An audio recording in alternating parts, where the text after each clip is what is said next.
hadiah dari Tuhan untuk dinikmati oleh rakyat. Jadi jangan khawatir berlebihan, semua bisa kita kelola dengan baik asal kita tahu caranya. Nah, kolam pipi monyet ini sedang akan berproses, tetapi sebelumnya normalisasi tetap akan dilakukan secara maksimal, berkelanjutan, dan kemudian juga program naturalisasi akan kita teruskan sambil menunggu realisasi daripada kolam pipi monyet. Sekarang sudah ada juga di daerah Ciawi, Sukamahi, dan di Ciawi ada Badung. Itu juga bisa dimanfaatkan sebagai kolam pipi monyet dan disalurkan untuk kepentingan rakyat Jakarta, sehingga Jakarta bisa menikmati air minum untuk mengurangi konsumsi penggunaan air galon. Ya.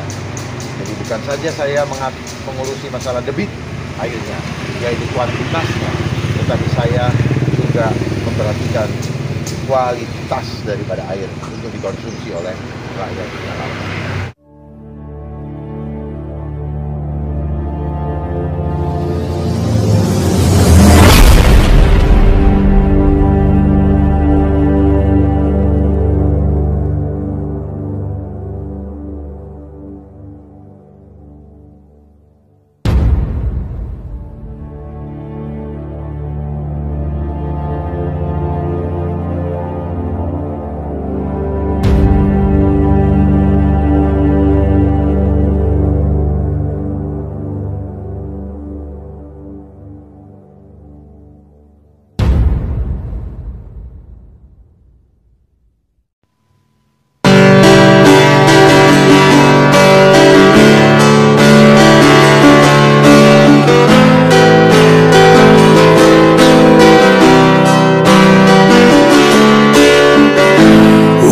Sangat singkat sebelum cengkraman global semakin kuat.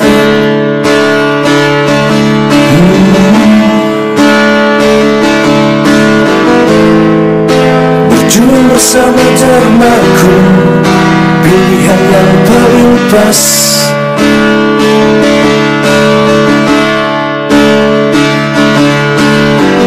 Tiket sudah di tangan kita, Tuhan beri kita kesempatan segera masuk berterang. Kita harus bergegas, Dharmaku jadi nakodanya, agar Jakartaku aman, menjadi kota peradaban yang teguh dan beriman. Sekarang dan seterusnya, Save Jakarta, Save Indonesia. Sekarang dan seterusnya, Save Jakarta, Save Indonesia.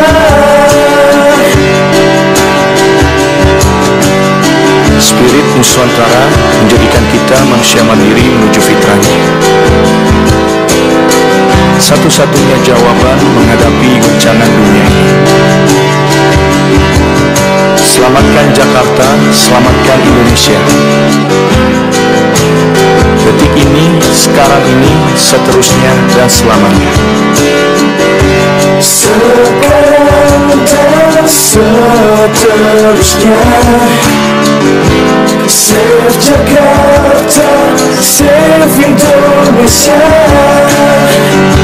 Sekarang dan seterusnya, Save Jakarta, Save Indonesia.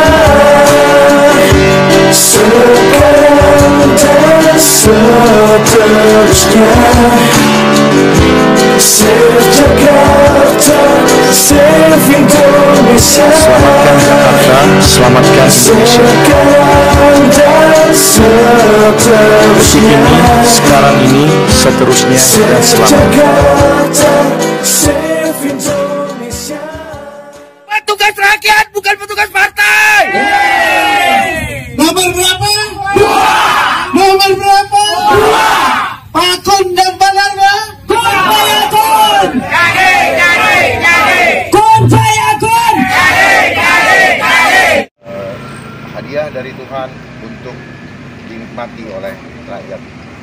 jangan khawatir berlebihan, semua bisa kita kelola dengan baik asal kita tahu caranya.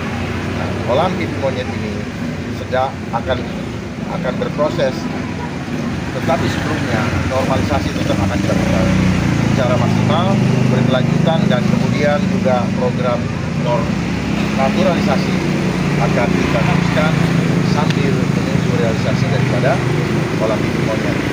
Sekarang sudah ada juga di daerah Ciawi, Sukamahi, dan di Ciawi ada Baduk. Itu juga bisa dimanfaatkan sebagai kolam pipi monyet dan disalurkan untuk kepentingan rakyat Jakarta sehingga Jakarta bisa menikmati air minum untuk mengurangi konsumsi penggunaan air galon. Ya. Jadi bukan saja saya mengurusi masalah debit airnya, yaitu kuantitasnya, tetapi saya juga memperhatikan kualitas daripada air untuk dikonsumsi oleh rakyat Jakarta. Selanjutnya Pak, janji anulir kebijakan pendampingan rakyat, termasuk pembatasan usia kerja agar semua warga Jakarta bisa mendapatkan pekerjaan. Menarik nih Pak, jadi bagaimana implementasinya? Ya, implementasinya kan kapan? Kalau Mbak jadi seorang pemimpin, ada Mbak cinta rakyat, otomatis yang kita akan dahulukan adalah kepentingan rakyat, semua rakyat. Kebijakan harus adil. Ya. Jadi jangan sampai kebijakan justru mempersulit kehidupan rakyat. Kan gampang saja. Dibutuhkan adalah kebijakan yang adil. Ini bagian daripada adab seorang pemimpin. Dan kemudian pembatasan usia kerja itu saya cabut. Kenapa? Karena itu melanggar Undang-Undang Dasar 45 pasal 27 dan 28. Pasal 27 apa? Setiap orang berhak untuk mendapatkan pekerjaan selama dia mau, selama ayat dikandung oleh itu. Dan yang kedua, itu juga melanggar hak asasi manusia. Setiap orang berhak untuk hidup dan mempertahankan kehidupannya dengan mendapatkan pekerjaan agar ekonomi rakyat aman. Karena ekonomi adalah filosofi daripada definisi harfiahnya adalah oikos keluarga, nemos itu adab. Jadi sebenarnya kalau bicara ekonomi, bagi keluarga yang beradab dia akan makmur apabila semuanya punya kemauan untuk bekerja. Ya. Tinggal bagaimana Pemprov menyiapkan lapangan-lapangan pekerjaan yang dapat membuat rakyat tidak ada yang menganggur supaya perutnya kenyang, dompetnya diisi. Sehingga Jakartaku aman karena indah adab rakyatnya. Kalau Pak selanjutnya gratiskan tiket Persija tapi ada syaratnya. Syaratnya apa aja sih Pak? Mungkin pemahaman itu keliru ya, bukan gratiskan tiket. Semua rakyat Jakarta yang mencintai bola adalah Jackmania. Jackmania ada dua makna. Ada Jackmania, dia mungkin belum terdaftar. Ada Jackmania yang sudah mendaftar sebagai suatu lembaga dalam konteks sana. Jadi setiap orang yang cinta dengan Persija, buat saya melambangkan representatif bahwa dia adalah cinta Jakarta.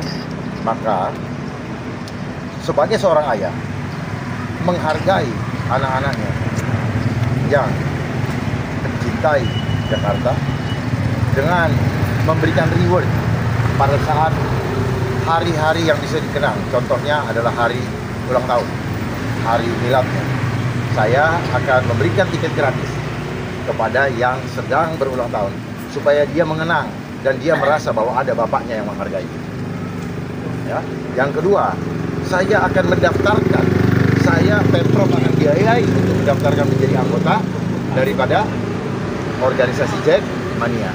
Jadi jangan salah memahami yang saya maksud. Jadi Jackmania yang saya maksud adalah semua warga Jakarta, pemuda-pemuda yang mencintai Persija. Kenapa penting saya angkat itu? Karena apa? Sepak bola adalah lambang daripada kesuksesan hasil dari gotong royong. Oleh sebab itu, kalau rakyat Jakarta mau sukses, mau makmur, tidak boleh keluar, tidak boleh tidak gotong royong. Karena itulah kekompakan yang dapat membuat Jakarta makmur, maka rakyatnya juga makmur. Jangan Jakartanya kelihatannya maju, kelihatannya mewah, tetapi rakyatnya ditinggalkan, rakyatnya tidak dilindungi. Itulah tugas seorang gubernur. Tugas seorang gubernur harus berlaku seperti ayah. Dia akan menuntun anaknya dari mulai merangkak, berdiri, berjalan, sampai dengan dia berlari. Tetap ditahan. Jangan sampai setelah dia berlari, dia nyungsep masuk jurang, karena dia tidak tahu ada bahaya di depan. Seorang ayah harus tetap menjaga, membina sampai masa jabatannya selesai.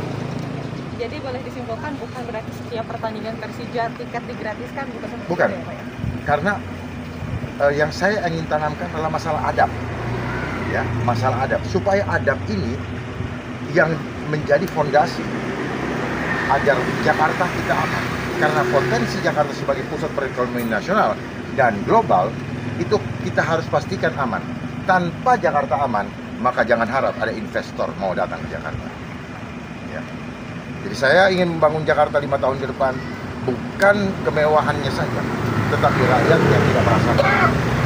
Saya ingin adalah semua rakyat Jakarta sepanjang kepemimpinan saya terlindungi. Tidak boleh ada satupun yang tidak makan. Kalau ada anak-anaknya yang tidak makan, berarti bapak ibunya yang salah. Lebih lanjut, Pak, misalnya ini internet kecepatan tinggi juga menjadi salah satu janji Bapak. Kira-kira seperti apa nanti, Pak? Ya, bagi rakyat Jakarta tentunya ya, kami menginginkan kehidupannya untuk memberdayakan UMKM bisa dibantu, dimaksimalkan oleh internet. Namun sebelum itu akan ada pembinaan dari tim ekonomi adab. Jangan menggunakan internet untuk hal-hal yang tidak baik. Ya, oleh sebab itu kita sama-sama perlu bersama-sama untuk menjaga adab. Pemahaman mengenai adab itu penting. Jangan sampai internet diberikan lalu kita atau warga tidak bisa memilih mana yang sesuai dengan adab bangsa kita. Ingat, saya ingin membangun Jakarta seperti filosofi rumah adat rakyat Jakarta. Terasnya di depan luas, ada pagarnya, ada balai-balainya, ada tempat duduknya. Silakan datang masuk ke Jakarta, silakan masuk, tetapi jaga adab kami. Kita kalau sudah tahu adabnya, maka informasi-informasi yang tidak sesuai dengan adab itu tidak boleh dikonsumsi oleh warga. Nah, bagaimana? Nanti ada cara untuk mengontrolnya. Jadi bukan sekedar menggunakan internet, tetapi digunakan untuk hal-hal yang tidak, bermain game, judi online, atau mungkin pornografi. Bukan itu. Ya. Jadi adab yang penting. Ketika kami memfasilitasi hal tersebut secara gratis, maka kami berharap juga bahwa rakyat meresponnya dengan beradab. Bagian dari rasa syukur bahwa kami sebagai orang tua memperhatikan rakyat, memfasilitasi supaya bisa menjadikan internet sebagai sarana untuk menjadikan sebagai infrastruktur yang terintegrasi di dalam memberikan pelayanan dasar yang prima kepada semua rakyat Jakarta. Nah, terus untuk internet kecepatan tingginya ini nanti implementasinya seperti apa? Apakah nanti bekerjasama dengan perusahaan telekomunikasi? Oh, sudah.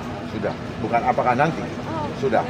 Bahkan untuk para relawan, ya,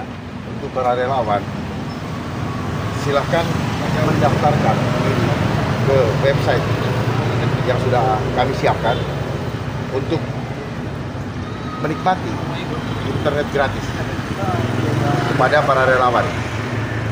Tinggal mengklik pendaftaran relawan. Di situ ada. Nanti kami akan berikan, tinggal nanti diklik dan mereka akan mendapatkan nomor anggotanya, dan mulai saat itu mereka bisa mulai trial untuk menikmati internet gratis selama masa kami. Selanjutnya Pak RT dan RW ini diharapkan dapat lebih mengenalkan budaya Betawi. Seperti apa ini nanti, Pak? Pertanyaan dari siapa ya? Dari permintaannya. Oh bukan, maksud saya kami tidak pernah menyatakan seperti itu. Karena begini, budaya Betawi itu harus dijaga dulu dia punya ketahanan. Ketahanannya di mana? Belajar dari filosofi rumah adat rakyat Jakarta. Rumah adat rakyat Jakarta itu seperti tadi, terasnya luas, ada pagarnya, ada penjaga. Tetapi yang unik lagi, dia punya kamar mandi tidak ada di rumah utama, adanya di belakang. Maknanya apa? Bersihkan dulu kotoran di badanmu, kotoranmu tinggalkan di luar, baru masuk ke rumah. Jadi rumah adalah tempat yang sakral. Keluarga adalah tempat yang sakral. Demikian pula dengan internet. Jangan sampai internet membuat keluarga menjadi berantakan, membuat keluarga menjadi tidak beradab. Ya, ngobrol aja antara orang tua, pandang-pandangannya tidak, karena pegang handphone terus. Saya perhatikan naik MRT, semua lihat handphone, naik, buka pintu, naik, lihat handphone, terus tidak permisi, langsung jatuh kosong, langsung geser matanya duduk. Hilang adab kita hanya karena mengikuti modernisasi. Jadi modernisasi itu landasan yang harus kita pegang adalah adab. Adab itu sebagai pagar jati diri kita. Maksudnya budaya luar juga ini dinilai memiliki beberapa dampak negatif bagi masyarakat. Saya mau tanya, dampak positifnya apa? Kalau dia menghancurkan jati diri. Mungkin ada modernisasi atau budayanya gitu. Ya sekarang gini, budaya kita aja kita nggak kuasain. Kenapa budaya asing yang kita dahulukan? Kebanyakan konser, kebanyakan ini. Lah budaya kita, bajunya aja sudah nggak tahu. Jangankan gitu, filosofinya aja udah nggak ngerti. Ya, karena apa? Karena semua media menampilkan dibiayai oleh dana-dana dari asing. Lalu kita mau membiarkan itu saja, silahkan. Tetapi jangan rusak adab, jangan rusak jati diri bangsa kita. Itulah visi kami, ya, untuk mewujudkan rakyat yang beradab, harmoni, mandiri, makmur, dan bahagia. Buat apa budaya asing datang, terus kita mengadopsi, tetapi membuat stres. Stres nggak dengan pegang HP? Ya, semua orang komplain. Banyak orang berantem di wall, banyak orang berantem di grup. Salah ngomong langsung berantem.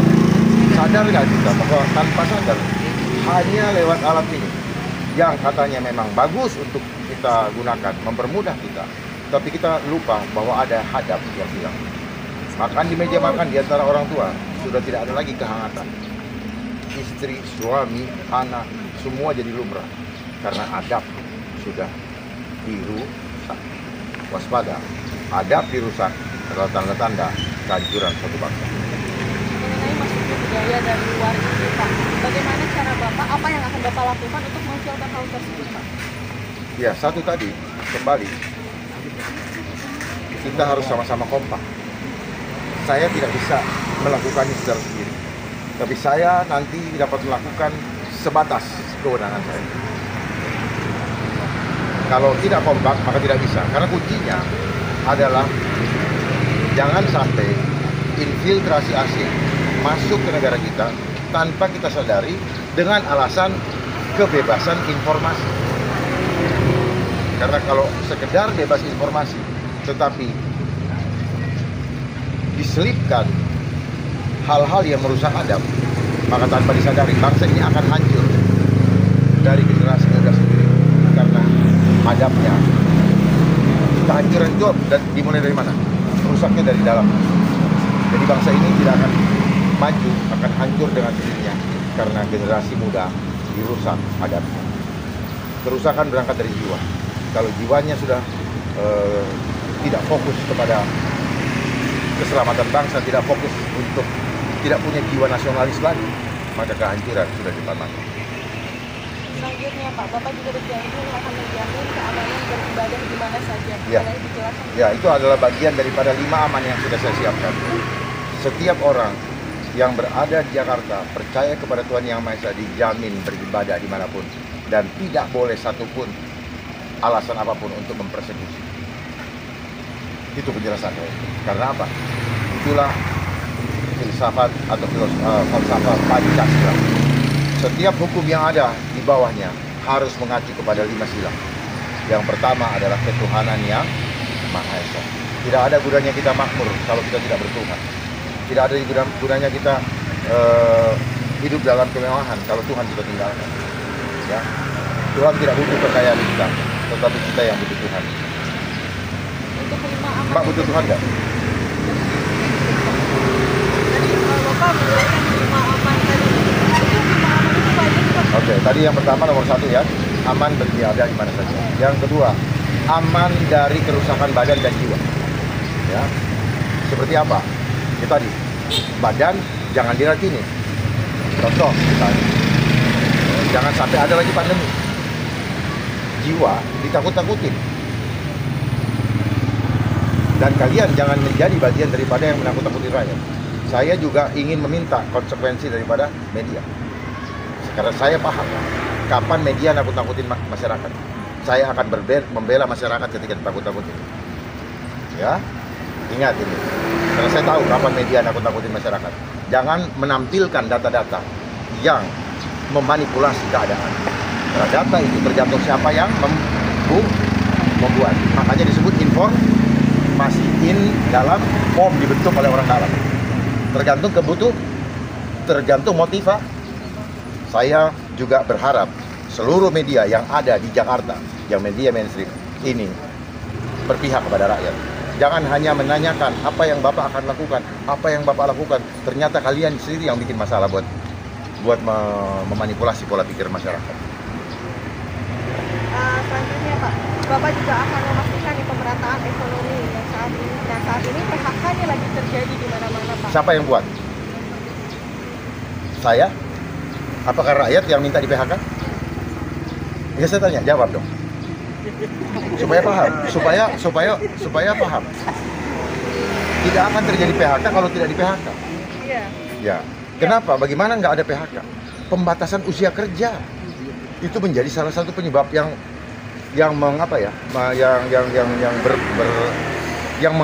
memberi andil untuk menjadi banyaknya pengangguran. Ya, PHK dan orang yang mau kerja juga dibatasi umurnya. Bagaimana nggak banyak pengangguran? Jadi data ini, kita ini belajar data bukan seringkali dimanfaatkan untuk kepentingan daripada agenda yang akan dilakukan. Sehingga kita panik, tidak punya pekerjaan. Media expose. Sementara harusnya kan tenang, jangan takut jangan takut nganggur. Kita sama-sama siapkan lapangan pekerjaan. Begitu yang harusnya kita kerjakan. Ya, jangan bad news is a good news. Ini kan bagian daripada bisnis. Ya, begitu ada gini, wah digede-gedein datanya supaya orang nonton. Ya, itu tagline daripada media kan. Bad news is a good news. Berita yang tidak enak akan menjadi konsumsi ekonomi buat media. Mari sama-sama, jangan cuman ini berita buruk yang disampaikan. Tapi mari kita menyampaikan kabar-kabar baik, kabar-kabar yang memberikan kenyamanan dan ketenangan jiwa masyarakat. Itu tugas seorang pemimpin. Selanjutnya Pak, kartu Jakartaku Aman. Apa saja sih ini kegunaannya Pak? Dan apakah nanti warga akan mudah menggunakannya? Sangat mudah, karena diintegrasikan oleh Adam. Masyarakat, data masyarakat tidak boleh lagi hilang. Yang sudah mendapatkan KJP terus mendapatkan KJP. Yang sudah mendapatkan kartu lansia terus mendapatkan kartu lansia. Tapi dengan syarat, jaga Adam. Kalau mereka tawuran, cabut. Kalau ada anaknya yang narkoba, cabut. Jadi orang tua juga kami beri tanggung jawab untuk menjaga adab anaknya. Orang tua memberikan contoh dan seterusnya. Terakhir mungkin Pak, sebagai satu-satunya calon independen pada Pilkada Jakarta 2024, apa harapan Bapak pada Pilkada serentak? Harapan ke pilkadanya, ya. Harapannya rakyat bersatu, ya, wartawan juga bersatu dengan kami, ya, untuk menjadikan Jakarta ini betul-betul menjadi rumah bagi rakyat. Pertanyaannya, mau nggak wartawan semua bersatu? Wartawan di seluruh Indonesia bersatu. Saya yakin rakyat yang akan kembali menjadi tuan rumah. Tidak seperti selama ini. Buktinya apa? Banyak rakyat yang tinggal. Kalau Mbak masuk di dalam, banyak rakyat yang tinggal hanya 1 kali 2 dengan anak-anaknya. berpuluh-puluh tahun. Kita bisa lihat ke Senen juga sama. Lalu apa fungsi pemimpin selama ini? Ya, saya tidak suka jual janji, tapi saya mau bukti nyata, kerja nyata, dan ingat kesempatannya hanya 5 tahun. Jadi saya harus membuat skala prioritas. Jangan dikerjakan semua, tetapi keselamatan rakyat kita lupakan. Gedung-gedung menjulang tinggi, buat siapa? Lalu rakyat mau dikemanakan? Itulah maknanya independen. Saya bersama tim mempersiapkan kendaraan bagi rakyat gratis. Manfaatkan dengan sebaik-baiknya untuk mengembalikan kedaulatan rakyat. Waktu kita hanya tinggal 30 hari lagi. Mari kita bersama-sama, karena kemenangan ini bukan kemenangan saya dan Pak Kun, tetapi kemenangan rakyat Jakarta secara keseluruhan. Hidup nomor 2. Wartawan mau bersatu tidak? Bersatu, Pak. Bersatu. Insya Allah, insya Allah. Bukan, kalau wartawan bersatu pasti menang. Iya. Itu. Jakarta utama.